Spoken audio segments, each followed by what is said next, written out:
Welcome. You're about to travel across centuries and continents. This video is not about heroes and myths. It's about real lives, complex rulers, hidden tombs, and bold art. Make yourself comfortable. Dim the lights. You might want a warm drink or a soft blanket. As you listen, feel free to leave a comment telling us where in the world you're tuning in from. Together, we'll begin with daily life in medieval Europe. Then we'll follow a young German princess who became Empress of Russia, uncover the mysteries of an ancient Mayan queen, and meet a Mexican artist who turned pain into beauty. Take a deep breath. Let's begin our journey through time. The Middle Ages covered roughly 5 centuries, from about 1000 to 1500, and they were marked by rapid population growth and constant hardship. Europe's population increased from roughly 35 million to 80 million between 1000 and 1347. Despite this boom, daily life was dominated by hard work and subsistence farming. As much as 90% of Europeans were peasants who lived in small communities known as manors or villages. These communities were often controlled by a noble lord through the manorial system, which required peasants to work the land in exchange for protection and the right to farm their own plots. Life was harsh, with a limited diet, little comfort, and constant exposure to the elements. Peasant villages were clusters of low houses, barns, sheds, and animal pens arranged around a central open area. Beyond the village lay the fields that sustained the community. Families were assigned strips of land and rotated crops of rye, oats, peas, and barley. Houses were built of wattle and daub and roofed with thatch. Floors were earthen, windows were rare, and there was little ventilation. People and livestock shared the same space. The warmth of animals helped heat the home, but it also meant fleas, lice, and other pests thrived in bedding and thatched roofs. Even the homes of wealthier peasants were cold, smoky, and dark, with heavy wooden benches and a bed full of bedbugs. Towards the end of the Middle Ages, conditions improved slightly. Larger houses sometimes had a second room or even a second floor, but comfort remained basic. Most peasants were farmers whose lives followed the agrarian calendar.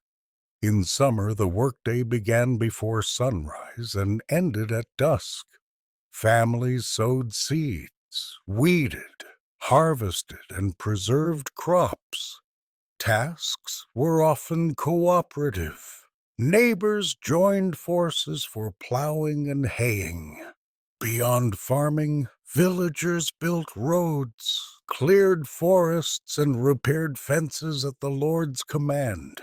Church feasts marked sowing and reaping days and offered rare rest. However, peasants also owed the church labor on its lands, which cut into their time for their own fields.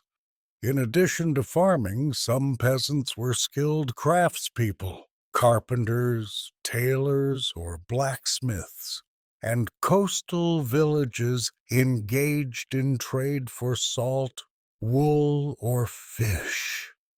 Peasants paid rent to the Lord and a tithe to the church. a tax of roughly 10% of their annual produce.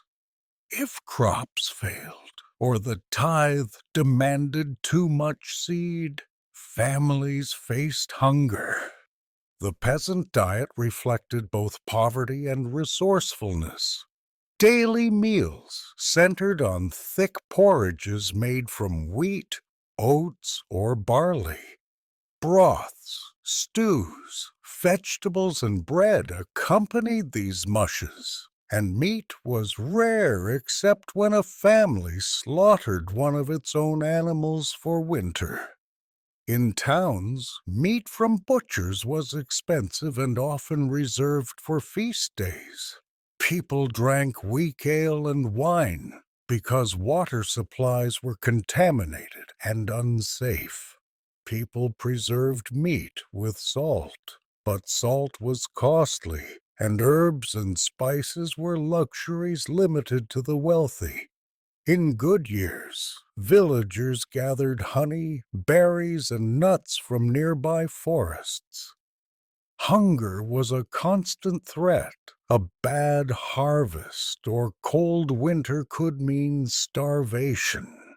So villagers stored grain and prepared pottage that simmered for days.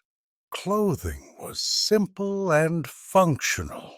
Most garments were made of coarse wool or linen. Men and women wore similar tunics and long stockings. Over this, they layered cloaks for warmth, often fastening them with brooches or simple pins. Shoes were made of stiff leather and offered little protection. In wealthy households, fabrics were finer and colors brighter, but the basic shapes remained the same.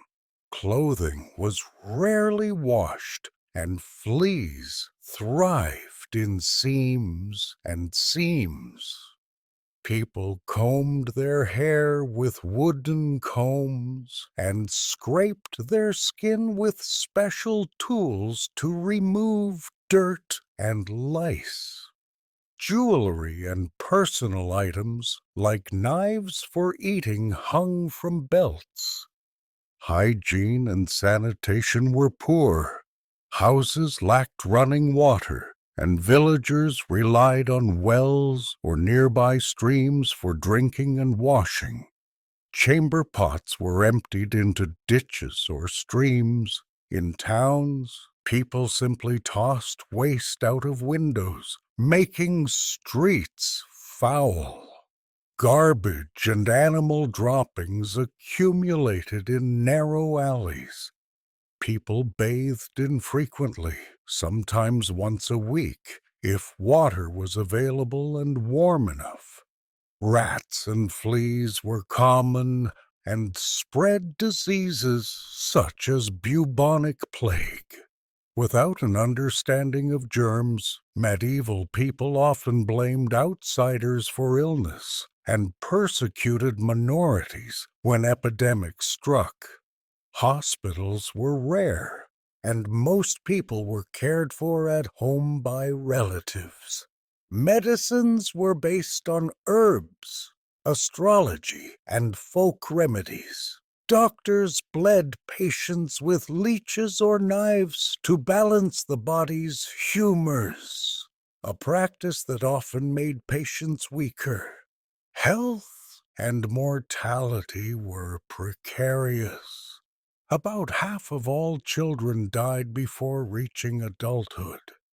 High infant mortality meant families had many children, hoping some would survive. Life expectancy hovered around 30 to 40 years, though those who survived childhood could live longer. Women faced additional risks. About 20% died in childbirth. Poor nutrition, limited medical care, and unsanitary conditions contributed to high mortality. Diseases such as measles, cholera, smallpox, Scarlet fever and leprosy had no cures. The worst epidemic was the bubonic plague, or Black Death, which killed millions in mid-14th century Europe. Without knowledge of bacteria, people sometimes blamed Jews or other minorities for poisoning wells, leading to violence and persecution. Medieval society was hierarchical and rigid. At the top was the king, who granted lands or fiefs to nobles in exchange for military service. Below the nobles were knights and vassals who held land and owed service. At the bottom were peasants who worked the land and paid rents and tithes. This system of feudalism offered some security. Peasants gained protection from their lord, but they were tied to the land and had few rights.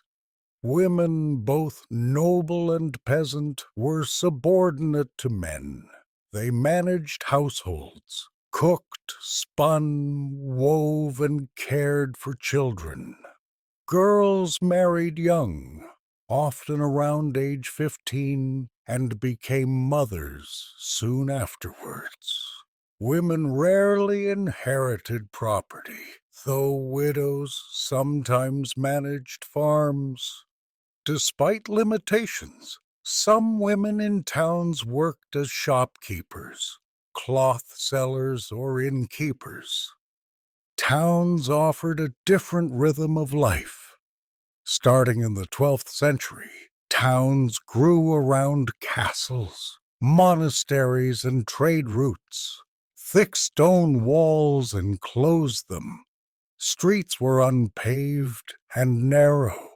Second stories of wooden houses jutted out, blocking sunlight and making the lanes dark. Shops and houses lined the streets, and open squares served as markets and gathering places. Because many people could not read, colorful signs hung outside shops to advertise goods. Markets sold food and local products, while larger merchant fairs attracted traders from across Europe and beyond. As trade increased, merchants grew wealthy and towns sought independence from feudal lords by purchasing charters. Free towns elected councils and mayors, shifting power from nobles to merchants and craftspeople. Guilds governed work in towns. There were two main types: merchant guilds and craft guilds. Guilds oversaw trade and production, controlled working hours and prices, and set quality standards. They also protected members by punishing those who cheated customers. Guilds collected dues, which funded guild halls, fairs, and festivals, and provided support for sick members. Becoming a guild member was a long process. Children as young as 12 became apprentices, living with a master and working without pay for several years. After producing a masterpiece and proving their skills, apprentices could become masters and open their own shop.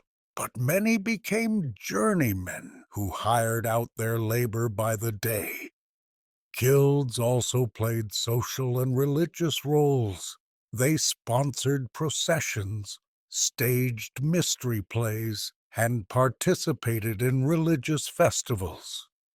Religion permeated daily life. The church defined the rhythm of the year with holy days and festivals. Sunday and feast days offered respite from labor, though peasants were required to attend church services and pay tithes. Church teaching shaped social norms and reinforced hierarchy. Sacraments marked the stages of life from baptism to marriage to burial. Monasteries provided spiritual guidance and sometimes education. Some boys and a few girls attended monastic schools. The church also wielded significant economic power, owning land and collecting taxes. Priests and monks were among the few who could read and write. They recorded events and preserved knowledge. Religious beliefs influenced how people interpreted illness, weather, and fortune. Many viewed disasters as divine punishment and sought relief in prayer. Despite hard work and limited resources, medieval people found time for leisure. Children played with handmade toys such as dolls, wooden swords, and balls. Games like chess, checkers, and backgammon were popular among adults. Fairs brought jugglers, dancers, and minstrels who performed songs and recited poetry. Guilds paraded through streets carrying banners and costumes. Mystery plays reenacted Bible stories. For example, boat builders performed the story of Noah by releasing water from barrels to mimic the flood. Even cruel entertainments like animal baiting, where dogs attacked chained bulls or bears, drew crowds. Festivals punctuated the year and provided relief from routine. Children and women bore the burden of survival. Half of all children died before reaching adulthood. Yet those who survived were expected to work from a young age. Boys learned farming or craft skills, sometimes attending school if their family was wealthy or connected to a monastery. Girls were taught domestic tasks such as spinning, weaving, and cooking. Many girls married in their mid-teens and began raising families while still teenagers. Women's responsibilities included caring for children, managing the household, tending gardens, milking animals, and helping with field work. In towns, some women ran shops, sold cloth, or operated inns, but their economic independence was limited by law and custom. Justice was harsh and arbitrary. There was no organized police force, so villagers were responsible for catching criminals. In some places, every male over 12 had to join a tithing, a group that pursued criminals when someone raised the hue and cry. Minor offenses were handled by the local lord, while royal judges traveled to hear serious cases. If a jury could not decide, a trial by ordeal or by combat might be ordered. Accused persons might be required to walk on hot coals, plunge their hand into boiling water to retrieve a stone, or fight in single combat. Survival was taken as evidence of innocence. Punishments ranged from fines and public humiliation in the stocks to hanging or burning at the stake. Despite its brutality, this system laid the groundwork for later legal reforms. In England, royal courts eventually developed common law and an independent judiciary. The Middle Ages were characterized by hardship, but they were not devoid of meaning. Communities were close-knit, with neighbors helping each other harvest crops, build houses, and care for the sick. Faith offered comfort, and festivals provided moments of joy. People adapted to their environment, making do with the resources available and passing down knowledge through generations. Though life was often short, medieval peasants found purpose in family and community. Their resilience ensured that villages survived wars, plagues, and famine.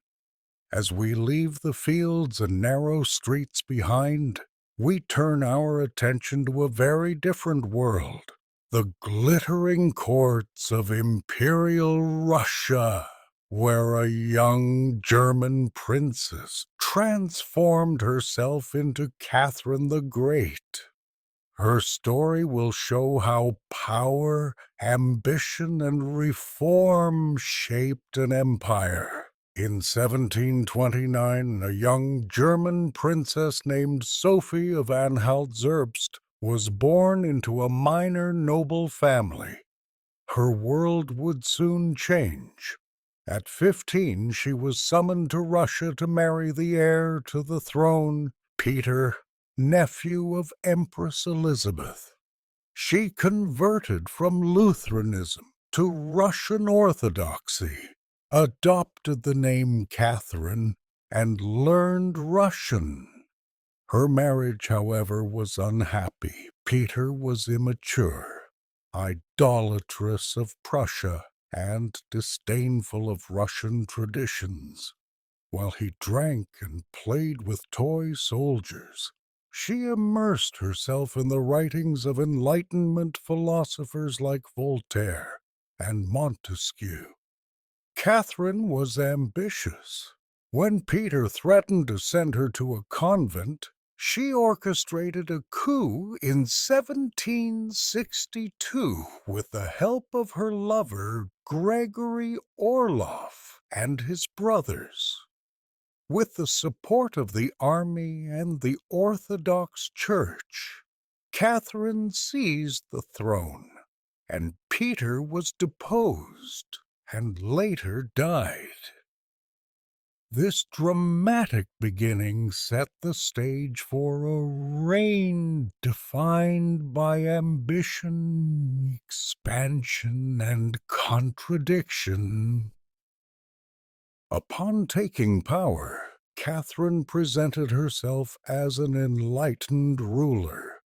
She corresponded with leading thinkers like Voltaire and Denis Diderot, discussing politics, philosophy, and art. She saw herself as a modernizer who could guide Russia toward European ideals while maintaining autocratic control. Catherine offered to buy Diderot's library and permitted him to keep the books until his death, symbolizing her patronage of knowledge. She founded the first state-funded school for women in 1764 and began collecting art, laying the foundation for what would become the Hermitage Museum.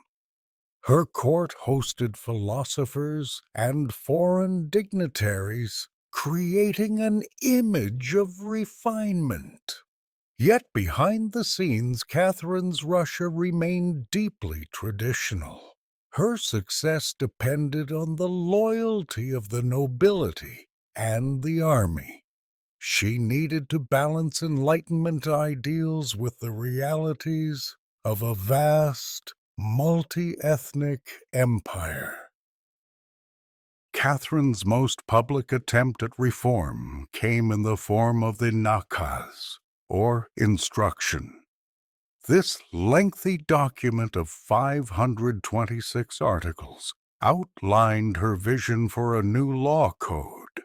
Inspired by Montesquieu and Beccaria, it condemned torture, advocated equality before the law, and emphasized education. On July 30th, 1767, she convened the Legislative Commission, inviting 564 delegates from across Russia, nobles, clergy, townspeople, peasants, and ethnic minorities to discuss the nakaz and propose reforms. The delegates were paid and freed from punishment. For months, the commission debated topics ranging from taxation to serfdom. Nobles demanded greater power in local government and sought clear distinctions between hereditary and newly ennobled families. Many delegates complained about serfdom, but the nobility vehemently opposed abolition. Fearful of alienating the nobles, Catherine shelved the most radical proposals. After 18 months, the commission disbanded without writing a new code. Nevertheless, the process showcased Catherine's ability to manipulate public opinion and portray herself as a consultative monarch. While comprehensive legal reform stalled, Catherine proceeded with administrative changes. In 1775, she issued a statute reorganizing the provinces. The empire was divided into 40 provinces, each containing 300,000 to 400,000 people.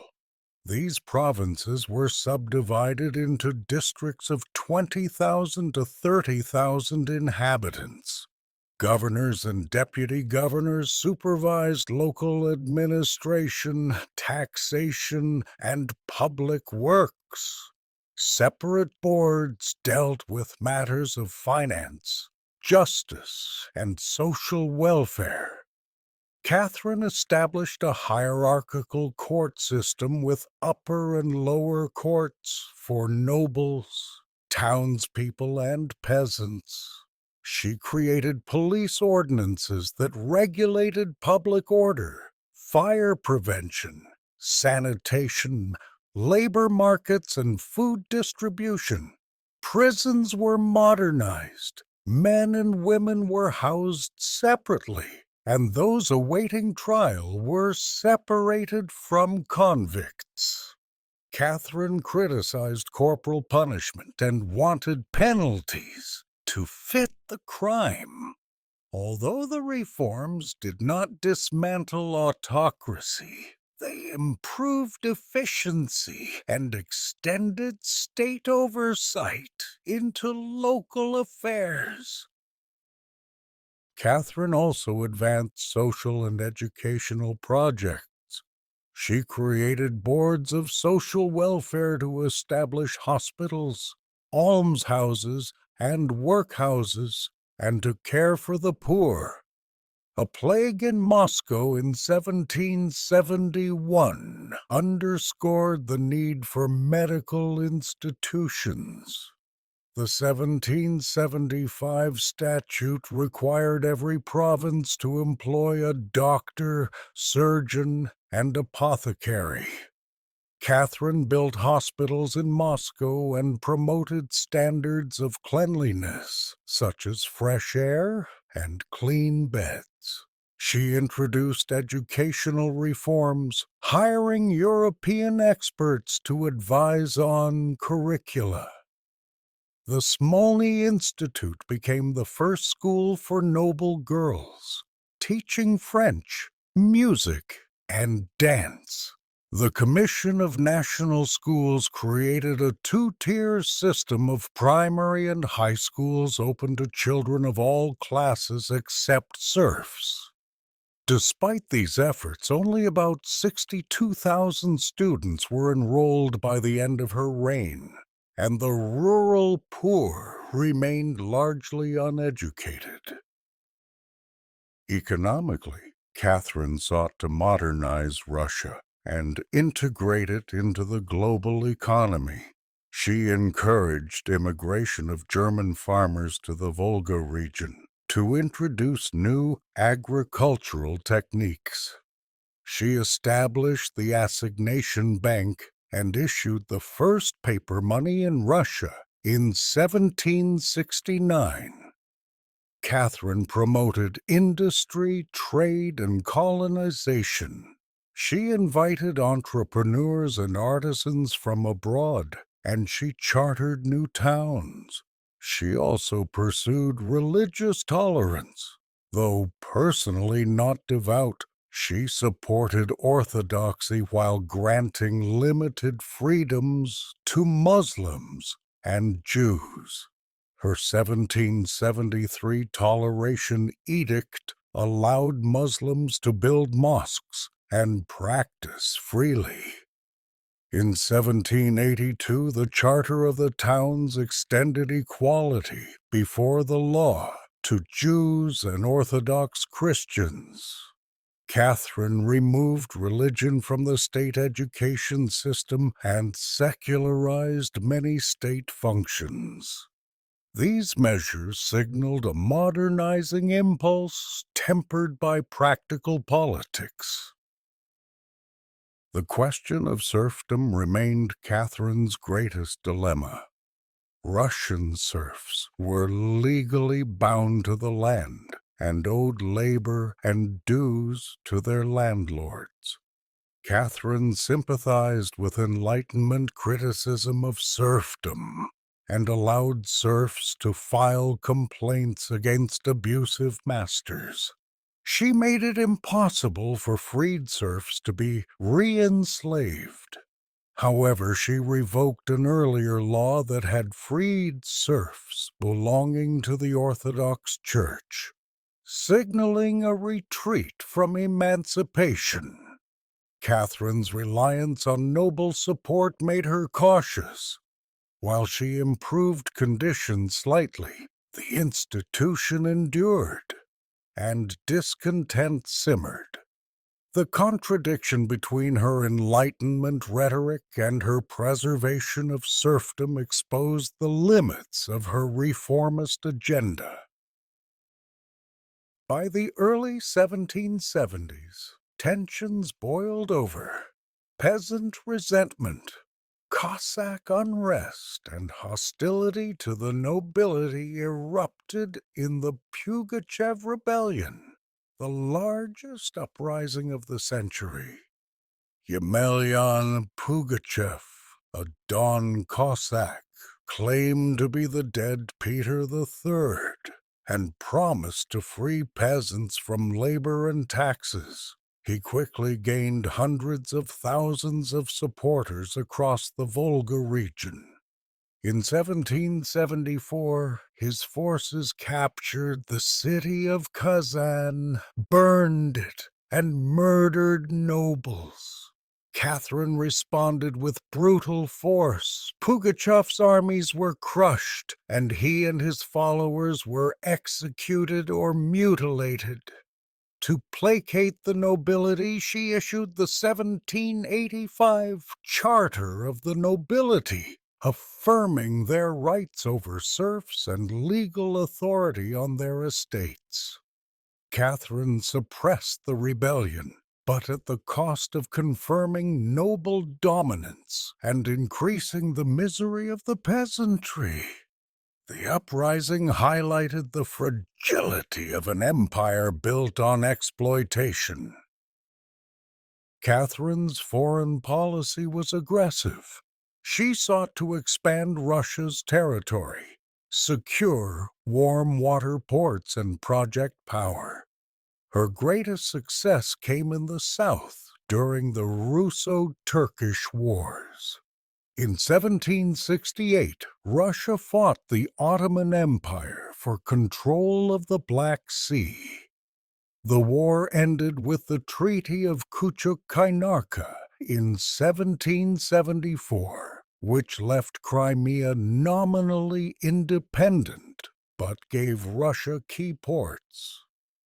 Catherine rejected further mediation, determined to pursue her ambitions. In 1783, Russia formally annexed Crimea.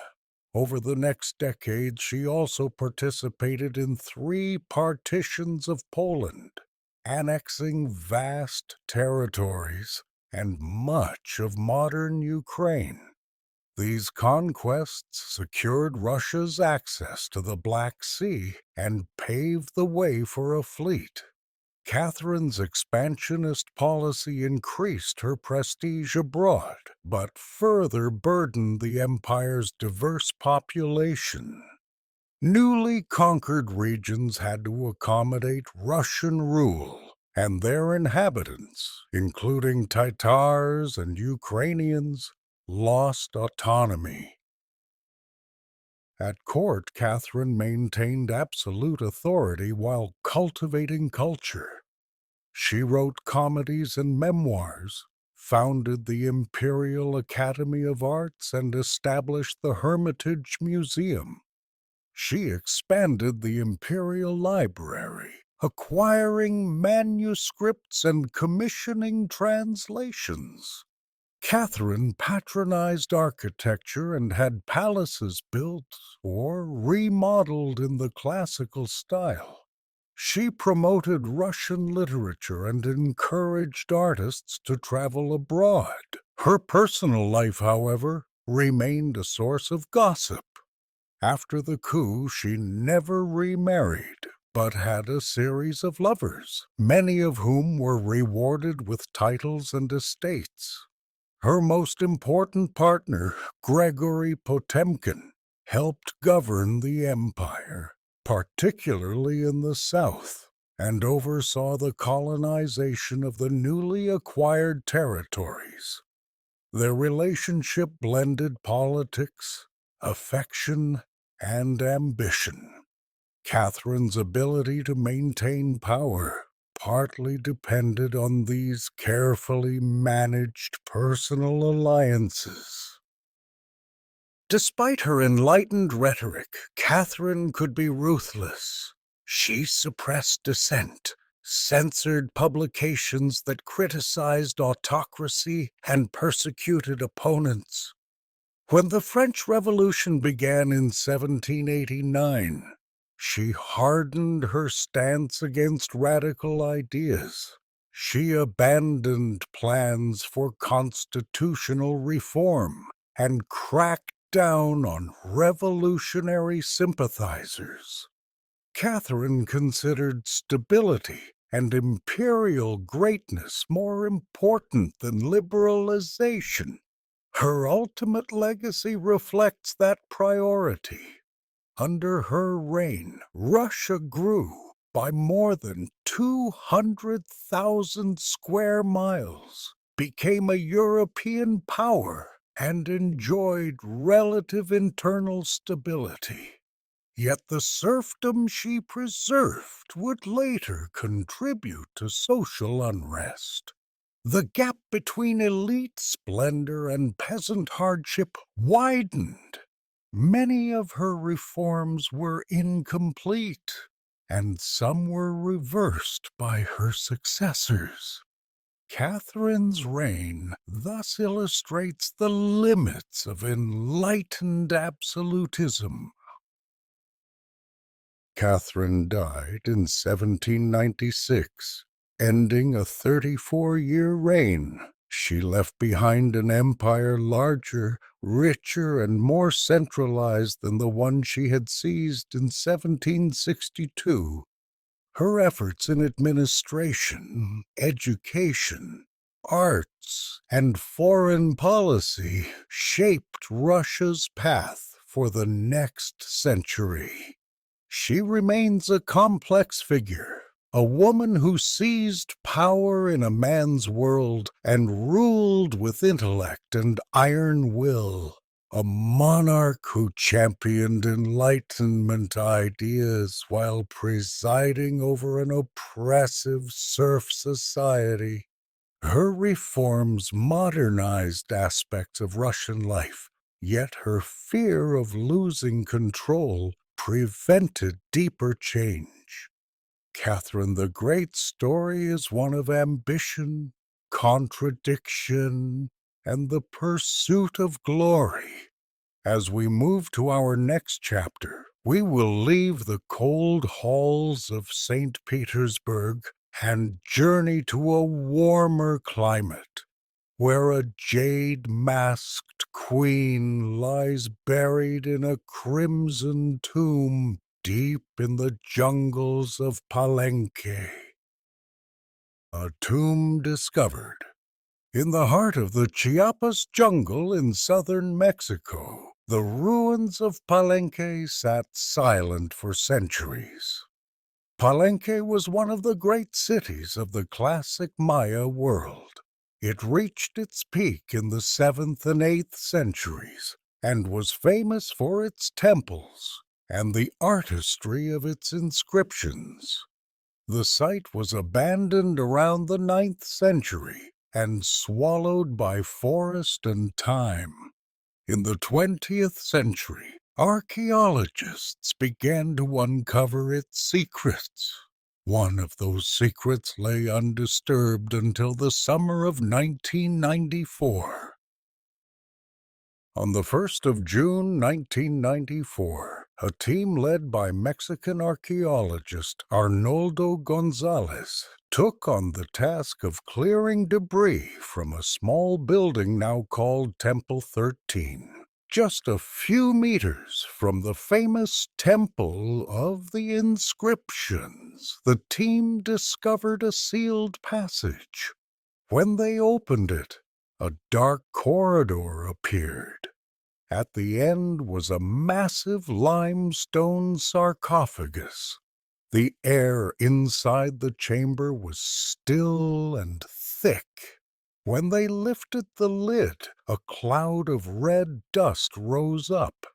Everything inside the tomb, the walls, the floor, the coffin, and the bones, was covered in a crimson powder. The powder was cinnabar, a mineral made of mercury sulfide that the Maya used for rituals of rebirth. The vivid color gave the tomb's occupant her nickname, the Red Queen. The sarcophagus contained the skeleton of an adult woman. She was buried with rich offerings, jade beads, pearls, and shell ornaments, a necklace with multiple colors, and a diadem of malachite. Her face was covered with a delicate mask of malachite and limestone, with obsidian eyes. At her mouth was a small shell, or pearl. Cinnabar stained the bones bright red, and the smell of damp stone and ancient mercury filled the chamber. The burial was clearly royal, yet there were no glyphs or inscriptions naming the deceased. In Maya tombs, inscriptions were common, so the absence of a name was puzzling. Scholars soon began to ask, who was the Red Queen? Identifying the Red Queen. From the moment the tomb was opened, archaeologists and historians debated the identity of the woman. Several high-ranking women could be candidates. The early speculation centered on 3 individuals. The first candidate was Yol Iknal, a queen of Palenque who reigned in the 7th century. However, ceramic analysis and the date of the tomb suggested a later period. The second candidate was Sak-Kuk, the mother of King Kinich Janab Pakal, who ruled as regent. DNA evidence and analysis of the woman's age ruled her out.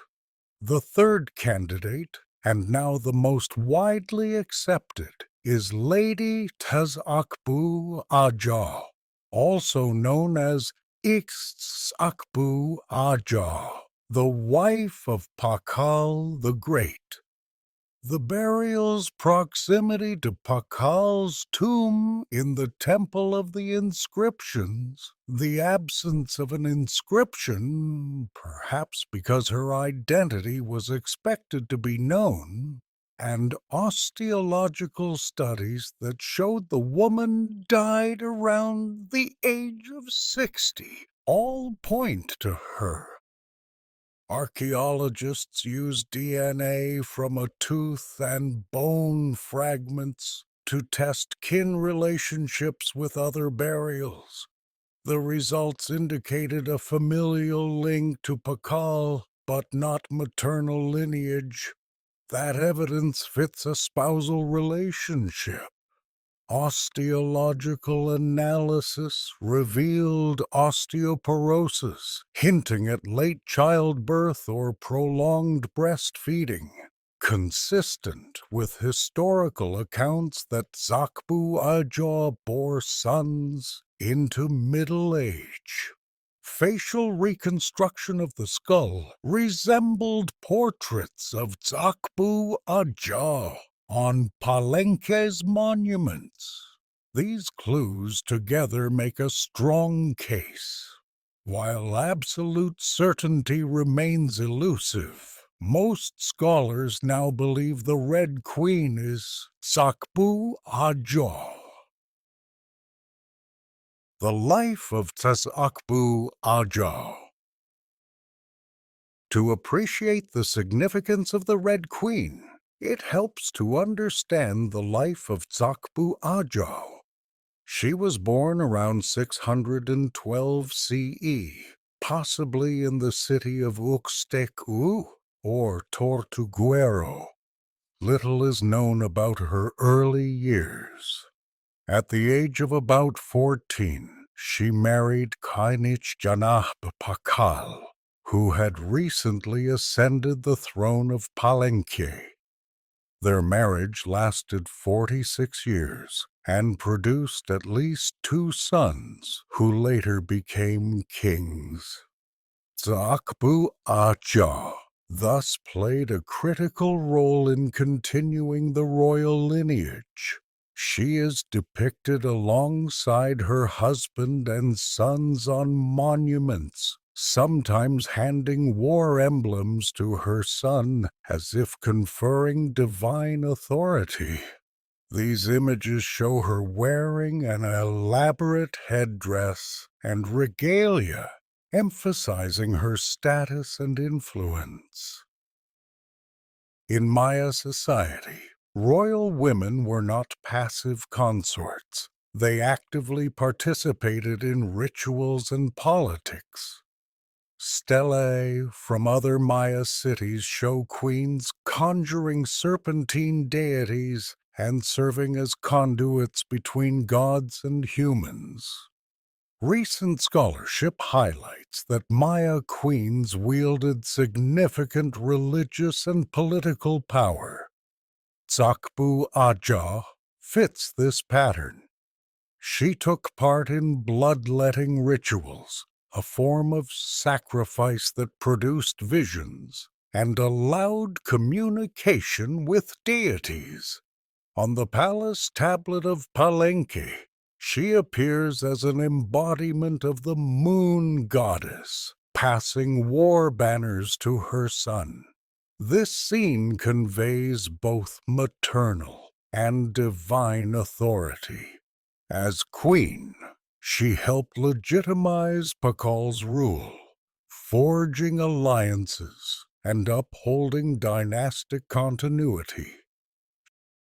She also served as a political connector. Her marriage is believed to have cemented alliances with her home city and strengthened Palenque's position within the regional network. When Pakal died in 683 CE, Tezakbu Aja survived him by nearly a decade, continuing to influence court politics until her death in 672 or 679. Sources vary. In addition to being a mother, she likely acted as a kingmaker, supporting her son's claims. After she died, she received an extraordinary burial, the richest tomb for a woman in Mesoamerica.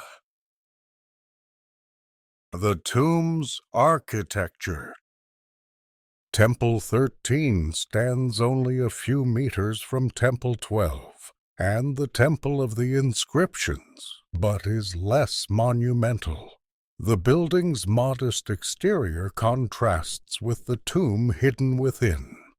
The architects inserted a crypt deep inside the structure, accessible by a narrow stairway. This arrangement suggests deliberate planning. Palenque's builders aligned temples with cosmic directions and integrated tombs into temple complexes. The Red Queen's sarcophagus, like Pakal's, was carved from limestone.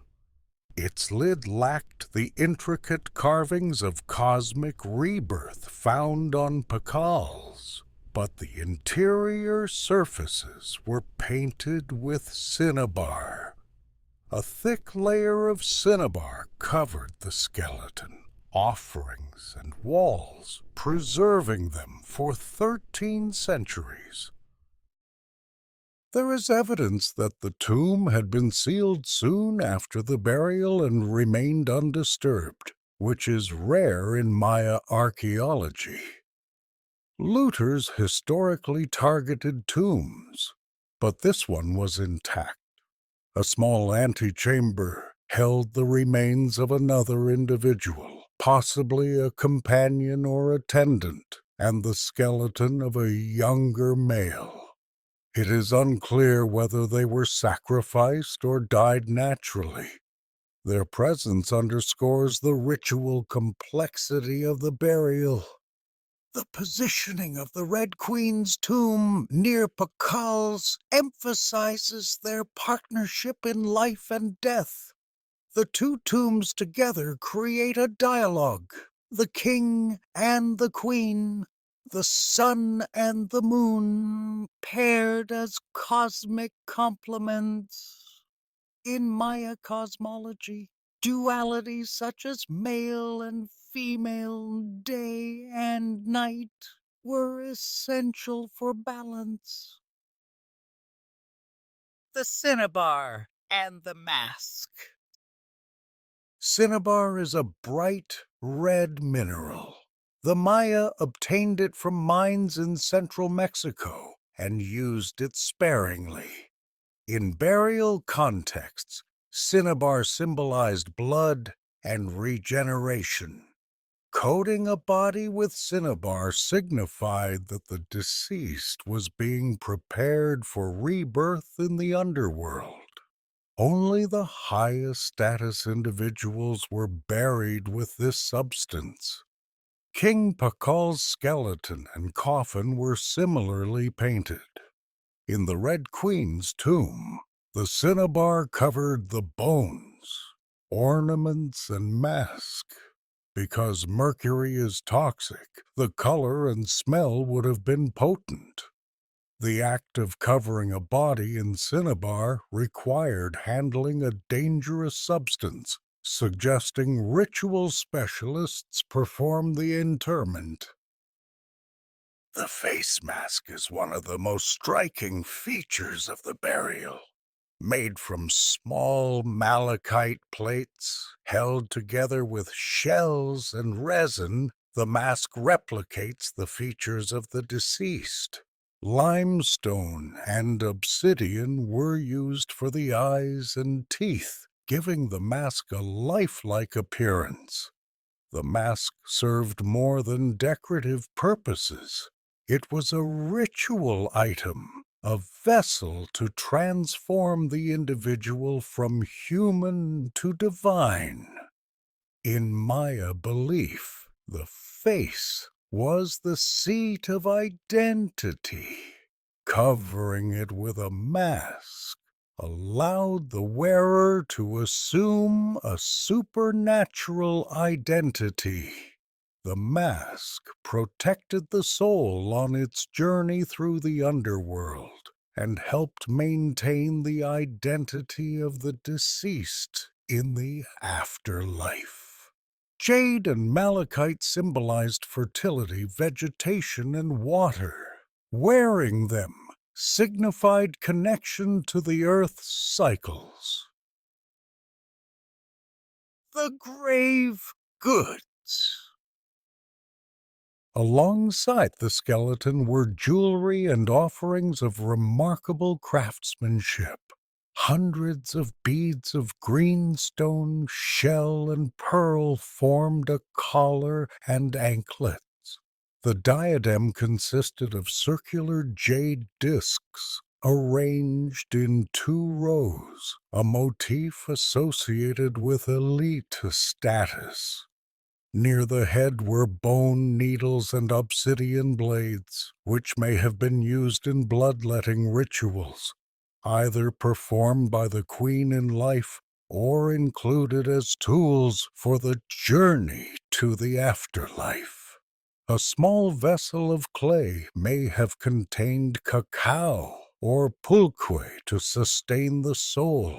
The presence of a shell or pearl in her mouth has symbolic meaning. Some Maya placed food or jade in the mouth of the deceased as an offering to the gods of the underworld, a payment for safe passage. The lavishness of the grave goods underscores the queen's status.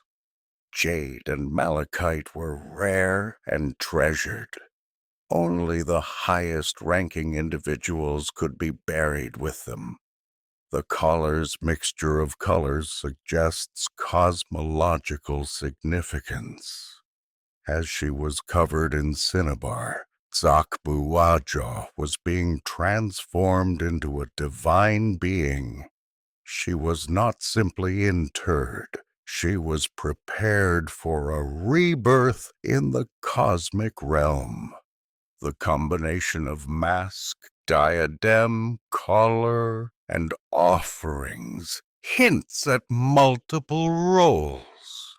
A queen, a mother, a ritual practitioner, and a person of divine essence.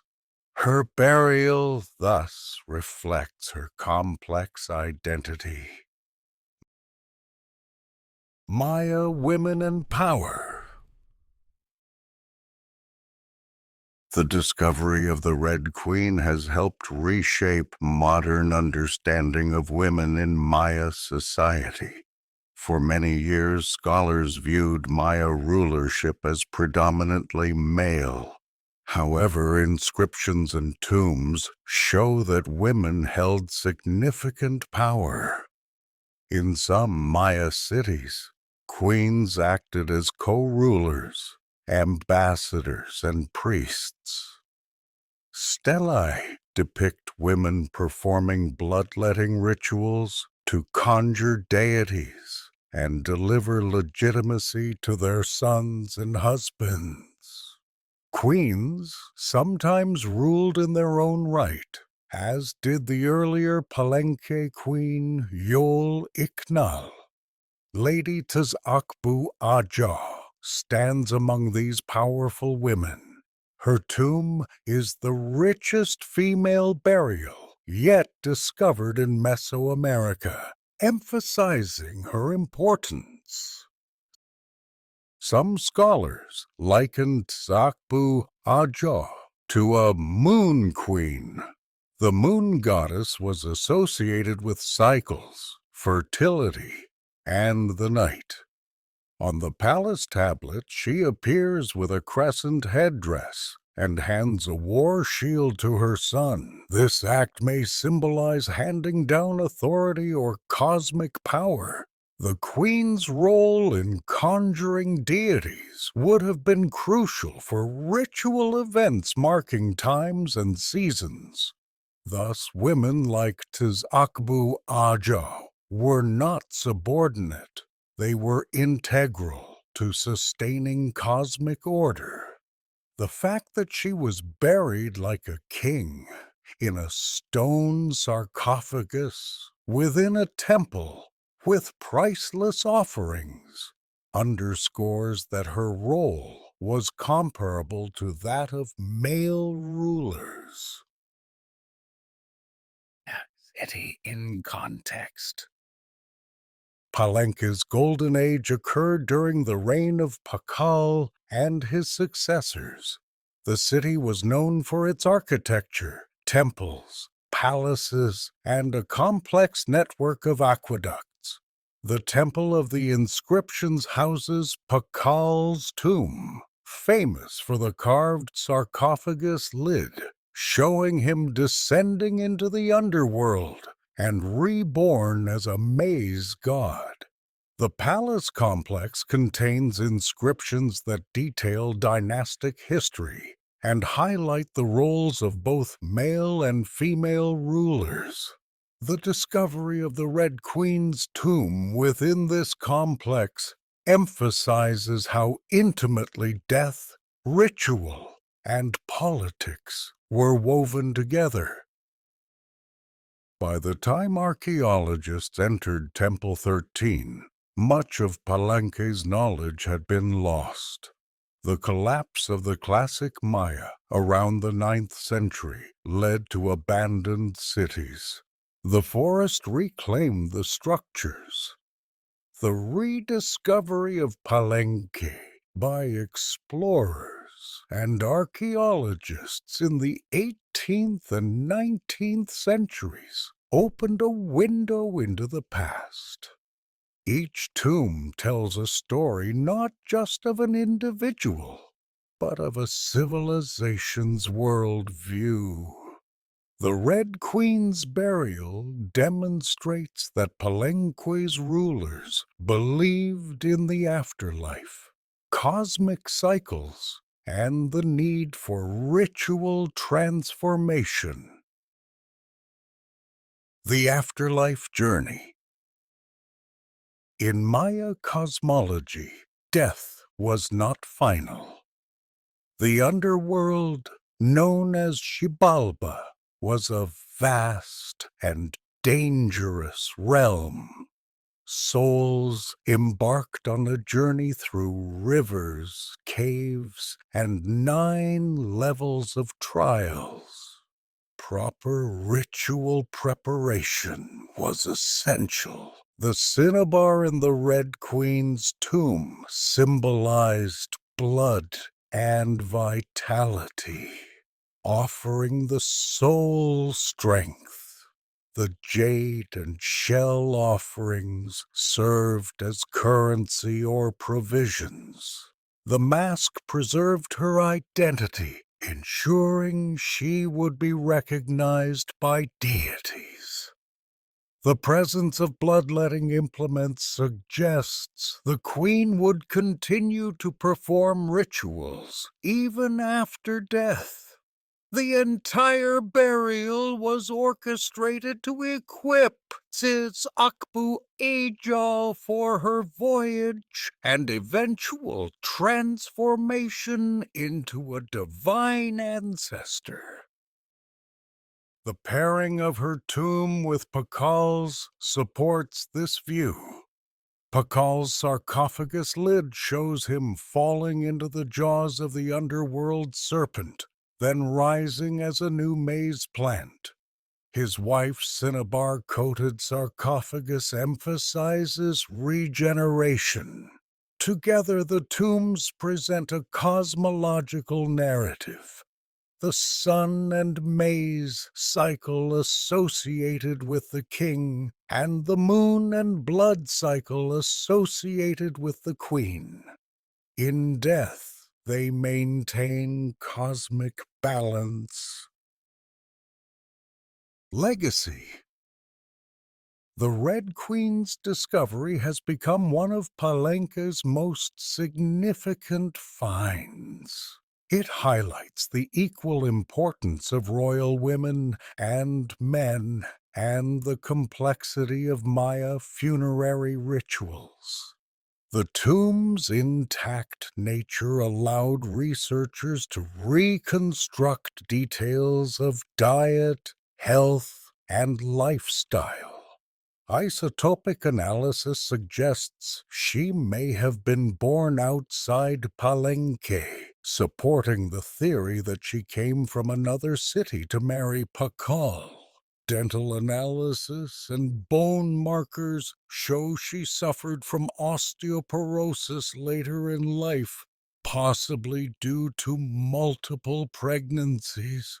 The richness of the grave goods reveals trade networks that brought jade and malachite from distant mines.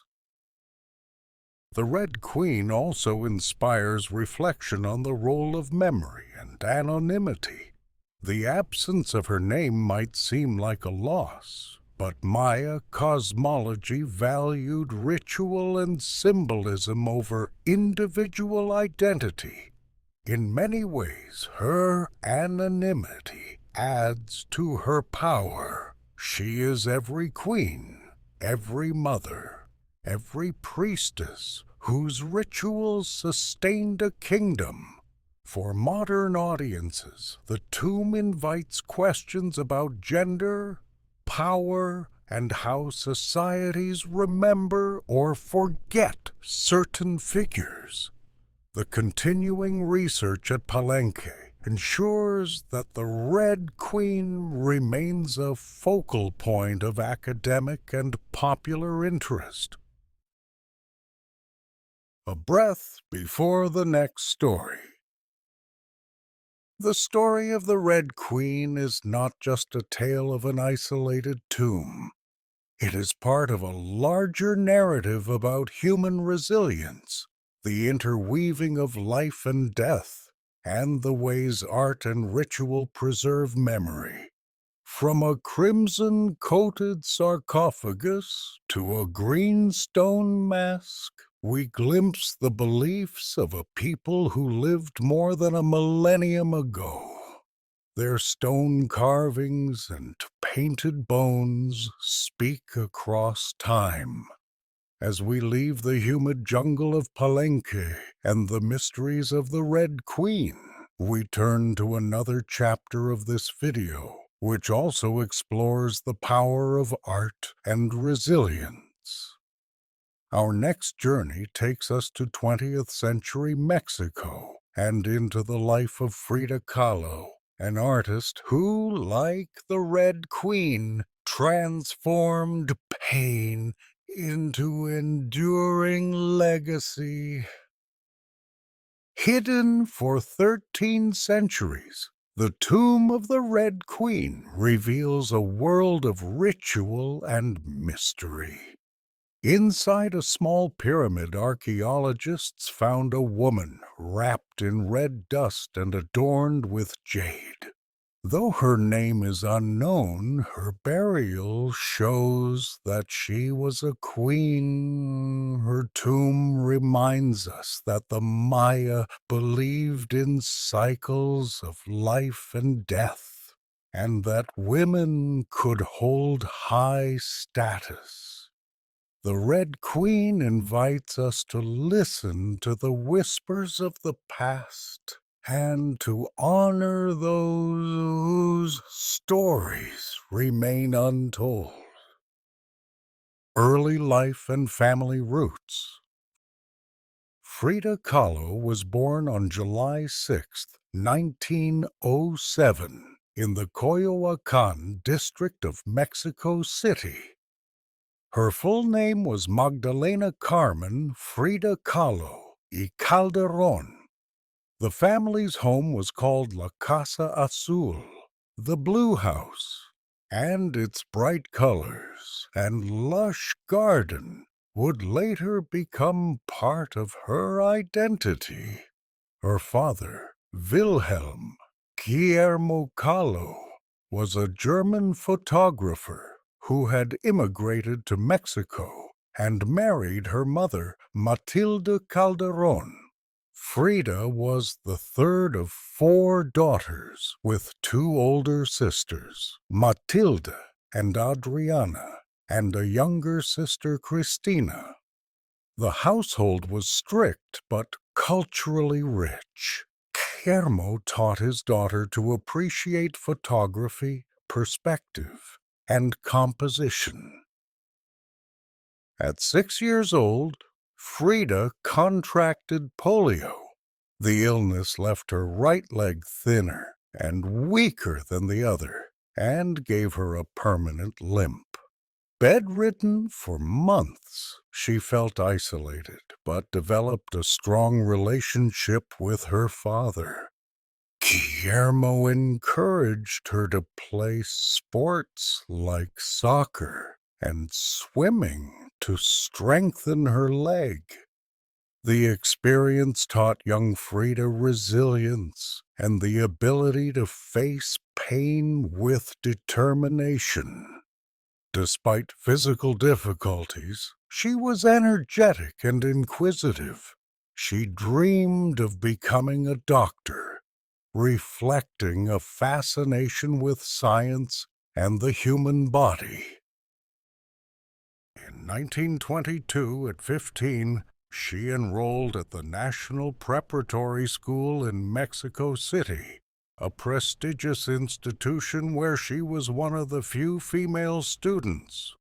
Frida stood out for her wit, her vibrant traditional clothing, and her active engagement in political discussions. She joined a group of intellectual students, nicknamed the Cachuchas, who explored literature and Mexican nationalism. During these years, she also joined the Young Communist League and the Mexican Communist Party. Her early exposure to political ideas and activism would later influence her art and life choices. The bus accident and birth of an artist. On September 17, 1925, Frida's life changed forever. After finishing classes, she boarded a bus with her boyfriend Alejandro Gomez Arias. The bus collided with a streetcar. A metal handrail pierced her hip and exited through her pelvis. She suffered multiple fractures in her spine, leg, and shoulder, and was badly injured internally.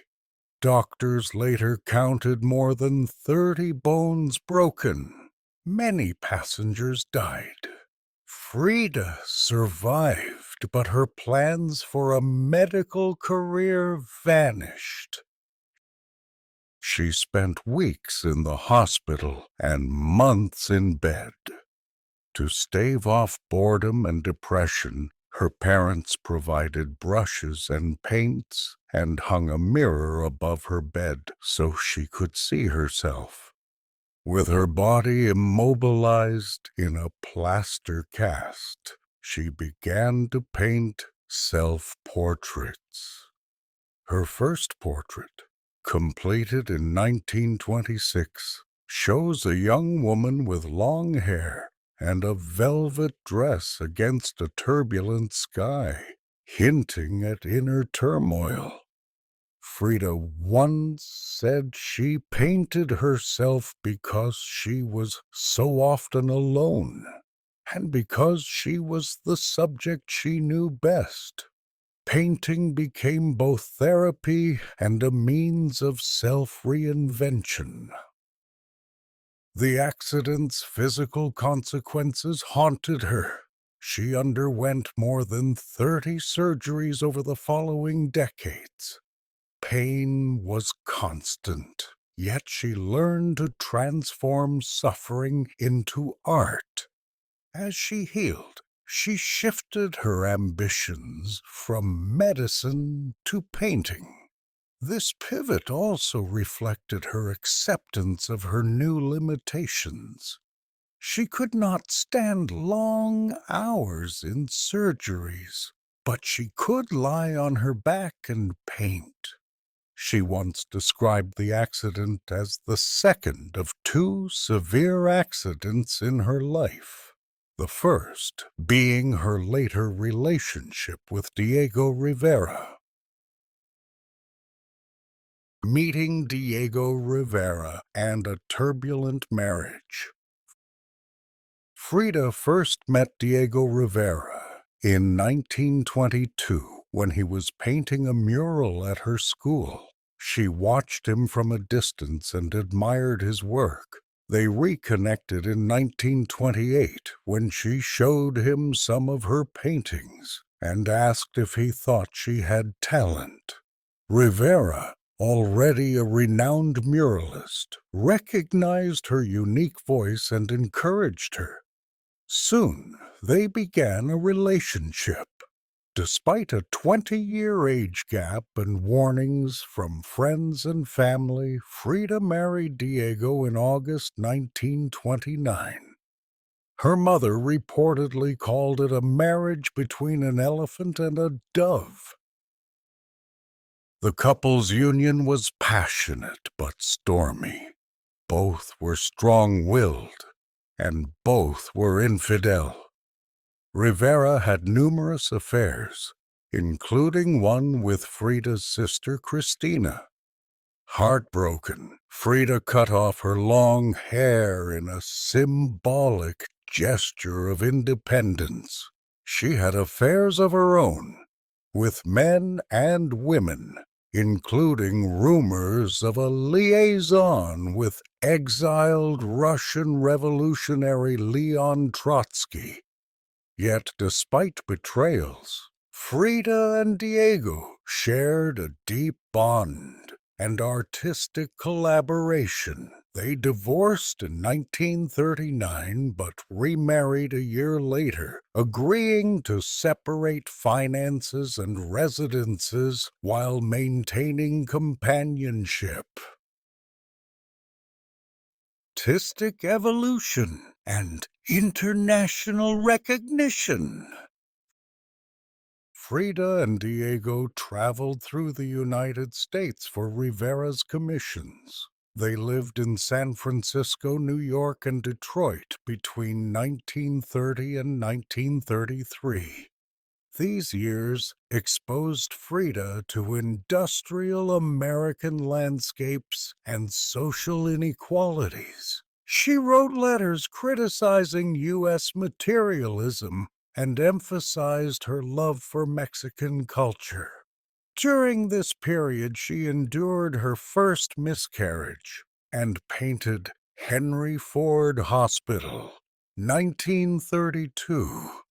The painting depicts her lying on a hospital bed, connected by red ribbons to objects representing loss, a fetus, her spine, and a flower. It shows the beginning of her use of personal symbolism. Her style blended Mexican folk art, ex votos, devotional paintings, and surreal elements. Though critics often classify her as a surrealist, she insisted she painted her own reality, not dreams. Self-portraits became her signature. In The Two Fridas, 1939, she sits next to a double self, one in European dress with a damaged heart, and one in a Tijuana dress with an intact heart. The blood vessels that connect the two Fridas symbolize dual identities, the personal and the public, the broken and the resilient. Other works like The Broken Column, 1944. Show her torso split open to reveal her spine as a cracked column, with nails piercing her skin. Through these images, she confronted her pain directly and turned it into universal themes of suffering, survival. Frida's work gained recognition in the 1930s and 1940s. She exhibited at a New York gallery in 1938, selling several pieces and receiving commissions. In 1939, she lived briefly in Paris, where she befriended André Breton and other surrealists. The Louvre bought one of her paintings, a rare achievement for a Mexican artist at the time. She returned to Mexico, where she and Diego continued to support left-wing causes. They welcomed Trotsky and his wife to the Blue House in 1937, offering them asylum until his assassination. Frida's involvement with politics deepened. She joined the Communist Party and remained active even during illness. Life at the Blue House and political commitment. Throughout her life, Frida maintained a strong connection to Mexican culture. She wore traditional Tijuana dresses, embroidered blouses, and colorful jewelry. She collected ex-voto paintings and incorporated folk motifs into her art. The Blue House became a hub of creativity and political discussion. Frida and Diego filled it with pre-Columbian artifacts, animals, and bright colors. After Trotsky left, the house continued to be a meeting place for artists and activists. Frida's political commitment was intense. She considered herself a communist and a Mexican nationalist. She and Diego used their fame to advocate for workers and indigenous rights. According to her museum's biography, she remained a faithful left-wing activist. She and Rivera refurbished the Blue House to shelter Leon Trotsky and his wife. Despite poor health, she participated in protests.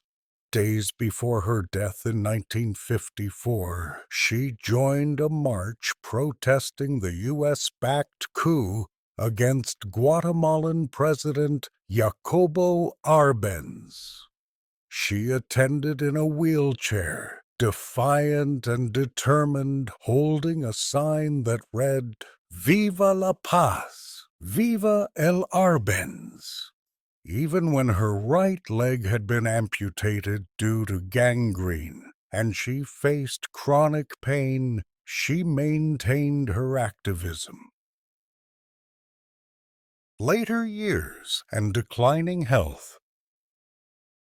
The 1940s and early 1950s were marked by increasing health problems. After years of operations, her spinal surgery in 1946 left her in constant pain. In 1950 to 51, she spent months in the hospital. Complications from injuries and infections required more surgeries. In 1953, doctors amputated part of her right leg due to gangrene.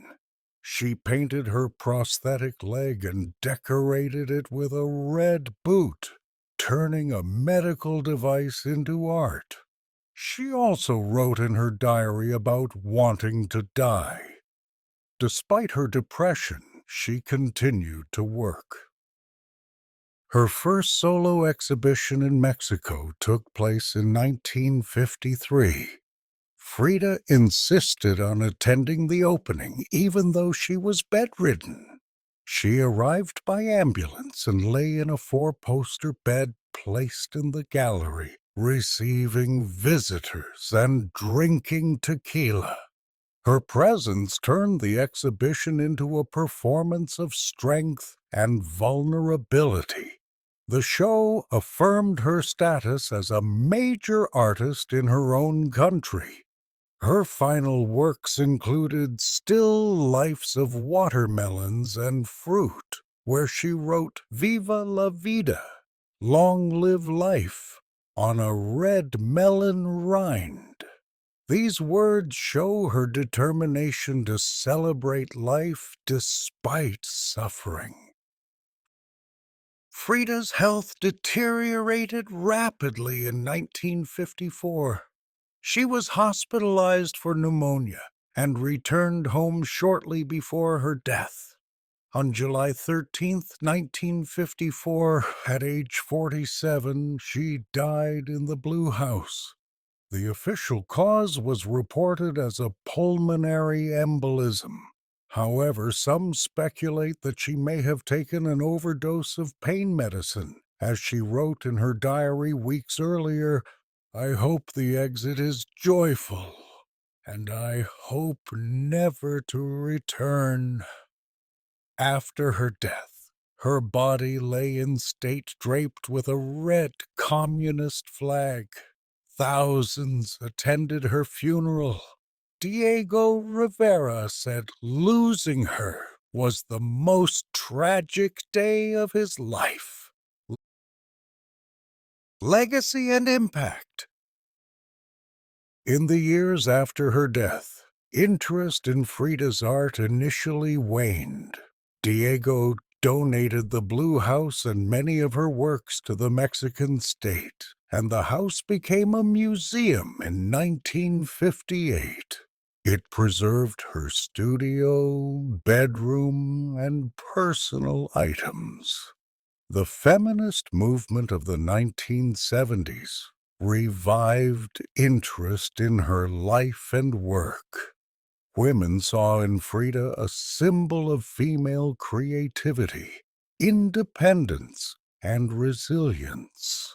Her paintings captured emotions that many felt but seldom saw represented.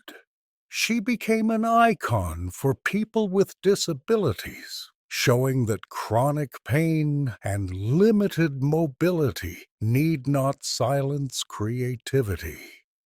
LGBTQ+ communities recognized her bisexuality and her fluid approach to gender expression. Frida's art speaks across cultures because of its honesty. She painted her experiences: illness, love, betrayal, miscarriage, surgery, politics, with unflinching detail. This radical honesty made her work deeply personal, yet universal. In Self-Portrait with Thorn Necklace and Hummingbird, 1940, she gazes calmly while a thorn necklace pierces her neck and blood drips, surrounded by symbols like butterflies and monkeys. The painting shows pain and beauty existing together. Her self-portraits confront the viewer with direct eye contact. They demand empathy and recognition. People connect with her because she did not hide scars. She made them art. Her commitment to Mexican identity also resonates. She celebrated indigenous traditions through clothing and iconography. She collected folk art and integrated motifs of animals, plants, and pre-Columbian gods into her work. By doing so, she challenged Eurocentric standards of beauty and art. She asserted that Mexican culture and female experience deserved to be at the center of artistic expression. Today, her face and unibrow appear on murals, T-shirts, and exhibits worldwide. Yet beyond the commercial image lies a complex person. She did not just create a myth. She lived with courage and contradiction. Closing thoughts. Frida Kahlo's life encompassed extraordinary pain and extraordinary creativity, from a childhood shaped by illness and political awakening to a devastating bus accident that set her on a path of self-portraiture. She continually transformed adversity into art. Her marriage to Diego Rivera was both a source of support and a source of anguish. Her paintings, infused with Mexican culture and personal symbolism, gave visual form to experiences often relegated to silence. She used art as a weapon against invisibility and as a means to communicate her reality. Even in her final year, Frida rolled her wheelchair into the streets to protest foreign intervention, refusing to be silenced. She died as she lived, defiant, political, and creative. Her legacy endures because she reminds us that art can heal, challenge, and inspire. As we conclude this journey through time, from the medieval world to imperial Russia, a Maya queen and now a modern artist, we see a common thread: resilience. Whether battling lice, plotting coups, facing dynastic intrigue, or surviving a bus accident, the human spirit persists. Frida Kahlo's paintings will continue to gaze back at us, inviting reflection and encouraging us to embrace our own stories with honesty. Born into bondage. Harriet Tubman was born Araminta Harriet Ross around 1822 in Dorchester County, Maryland. She was one of 9 children born to Ben Ross and Harriet Rit Green, both enslaved on plantations along the eastern shore. Her family lived under the constant threat of separation.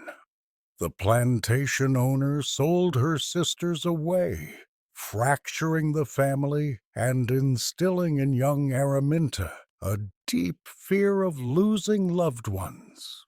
Slaveholders could rent or sell enslaved children at will, breaking kinship bonds. From an early age, Araminta endured brutal labor and punishment. She later recalled being lashed 5 times before breakfast one morning. The worst injury occurred when she was about 13. A fellow enslaved man attempted to escape. When Araminta refused to restrain him, an overseer threw a 2-pound weight at her head. The blow fractured her skull and left her with lifelong seizures, severe headaches, and narcoleptic episodes. She described these episodes as sleeping spells. During them, she experienced vivid dreams and visions that she interpreted as divine guidance. Modern medical experts recognize her symptoms as narcolepsy. This disability, rarely acknowledged in her story, became a source of spiritual strength and shaped her leadership. Despite harsh conditions, Araminta found small ways to resist. She negotiated with her enslaver to choose her own work assignments and hired herself out, paying a yearly fee to her master. Working with her father in timber fields exposed her to marshlands and waterways of the eastern shore, and allowed her to meet free black sailors who shared knowledge of routes and safe havens. This knowledge later proved essential. Around 1844, she married a free black man named John Tubman. Upon marriage, she changed her name from Araminta to Harriet, possibly in honor of her mother. Visions of freedom. In 1849, Harriet learned that she and her brothers were likely to be sold as payment for her owner's debts. Determined not to be separated from her family again, she decided to flee. Her brothers initially accompanied her, but returned out of fear. Harriet continued alone, guided by the North Star and the advice of free black sailors and abolitionists. Using the network later known as the Underground Railroad, she traveled roughly 90 miles to Philadelphia. She later remembered the moment she crossed into the free state of Pennsylvania. She looked at her hands to see if she was the same person. The sun seemed golden, and the fields shone like heaven. Freedom felt overwhelming and glorious, yet she knew others were still enslaved. Harriet soon decided her own liberty was not enough. She vowed to return and rescue her family and friends. In December 1850, she guided her niece Keziah and Keziah's children to freedom. Over the next decade, she made about 13 trips back to Maryland, leading approximately 70 people to freedom. She became a conductor on the Underground Railroad, coordinating safe houses and routes. Conductors led groups through forests, swamps, and hostile towns. By night, station masters provided shelter in barns, churches, and homes. Harriet carried a small pistol on her journeys. It served both as protection against slave catchers and as a deterrent to anyone who might turn back, as a returning runaway could endanger the entire group. The Fugitive Slave Act of 1850 increased risks by allowing slave catchers to seize escaped slaves even in free states. In response, Harriet adjusted her routes to Canada, taking groups to St. Catharines, Ontario. She earned the nickname Moses among African Americans because, like the biblical figure, she led her people to freedom. Slaveholders posted bounties for her capture. Some offered up to $40,000. Despite danger, she proudly claimed that she never lost a passenger. War and leadership. Harriet's activism extended beyond the Underground Railroad. She supported John Brown's militant plans to incite a slave uprising and provided him with contacts and guidance.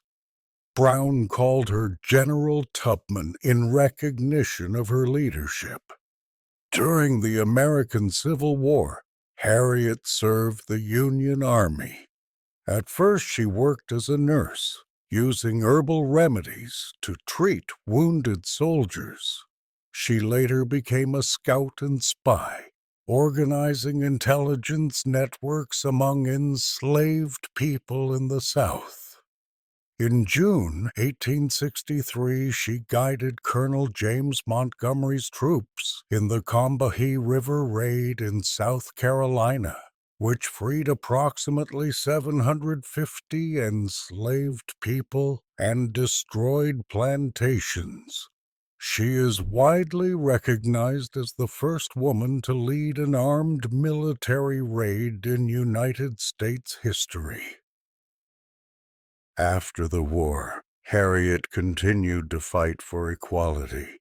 She moved to Auburn, New York, where abolitionist Senator William H. Seward sold her land. She turned her home into a haven for family and formerly enslaved people. In 1869, she married Nelson Davis, a Civil War veteran.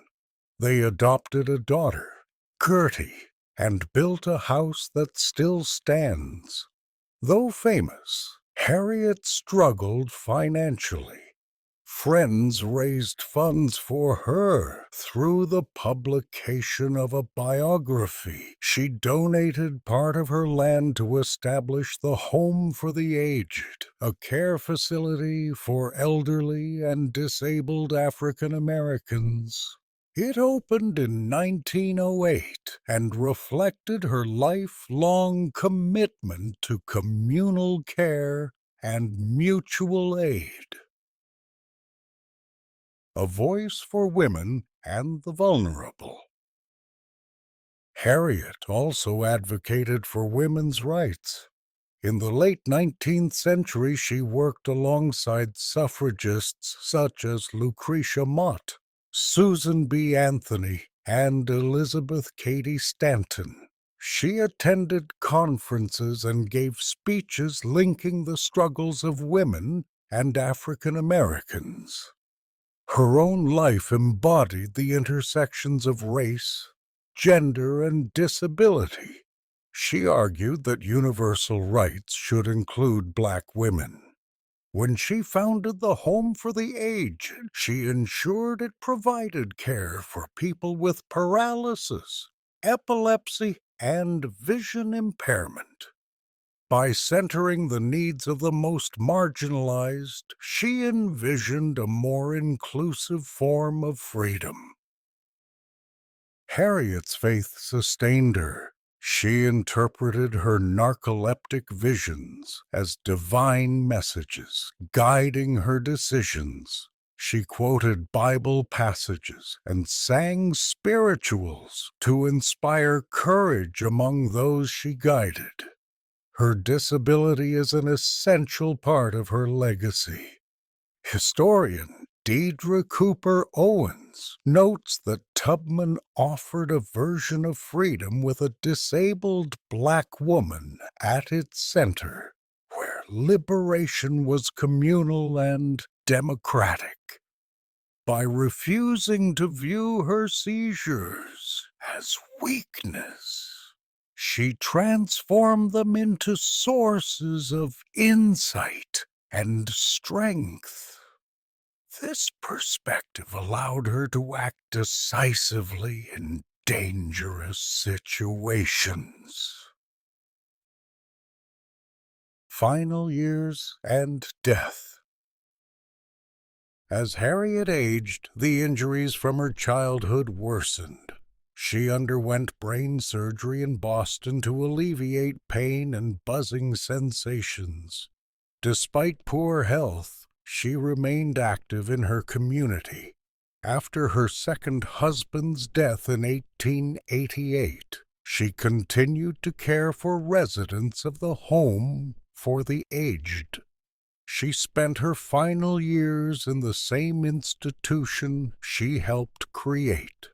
On March 10, 1913, at approximately 91 years old, Harriet Tubman died of pneumonia. Surrounded by friends and family, she reportedly said, "I go away to prepare a place for you," echoing the Gospel of John.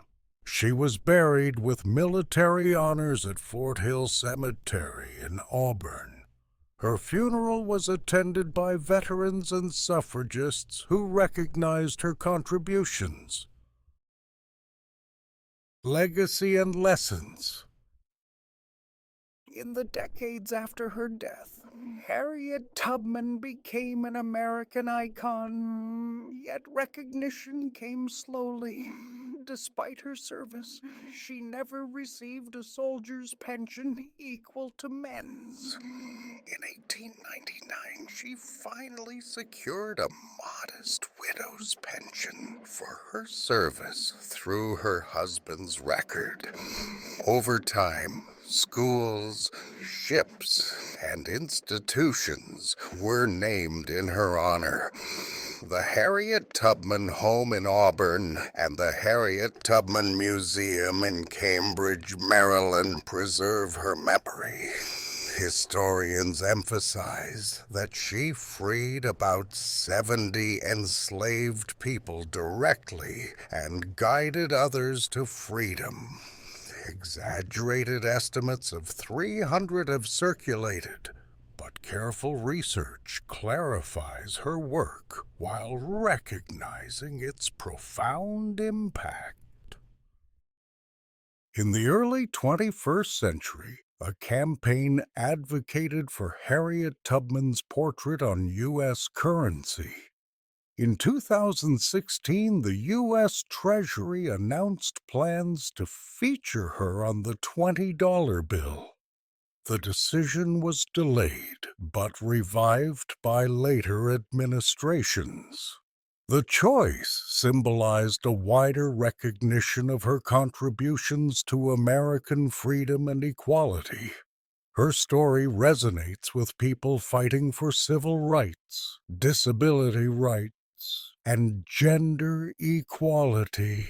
She showed that courage and compassion can coexist. She taught that liberation is not just an individual goal, but a collective duty.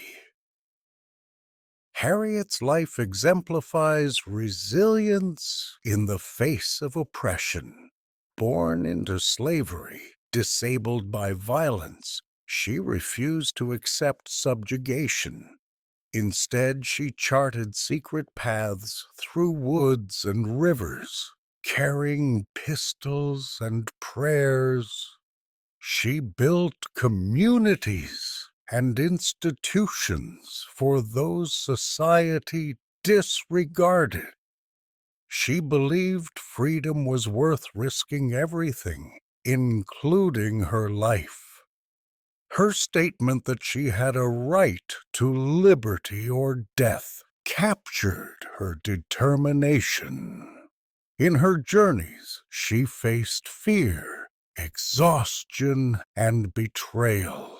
Yet she persisted, guided by the North Star and by her visions of a promised land. A continuous journey. Harriet Tubman's story closes this series of historical journeys. After exploring medieval peasants, an enlightened empress, a Maya queen, and a revolutionary painter, we end with a woman who transformed personal suffering into collective liberation. Harriet reminds us that freedom is not given, it is claimed. It requires knowledge of the land, solidarity with others, and deep faith in change.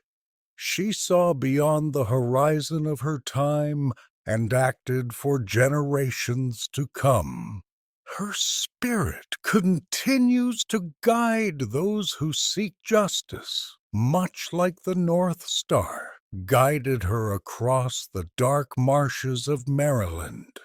As you reflect on her life, consider how you might carry forward her legacy. Our stories, whether of art, ruling, or liberation, are connected by resilience. Harriet Tubman's courage offers a light for the path ahead. Thank you for joining me on this journey through time.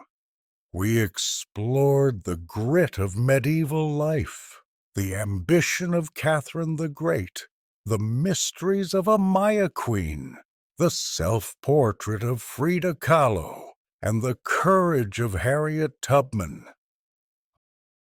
I hope these stories inspire you as much as they inspire me. If you enjoyed this video, please consider liking and subscribing and share your thoughts in the comments. I read and appreciate every message.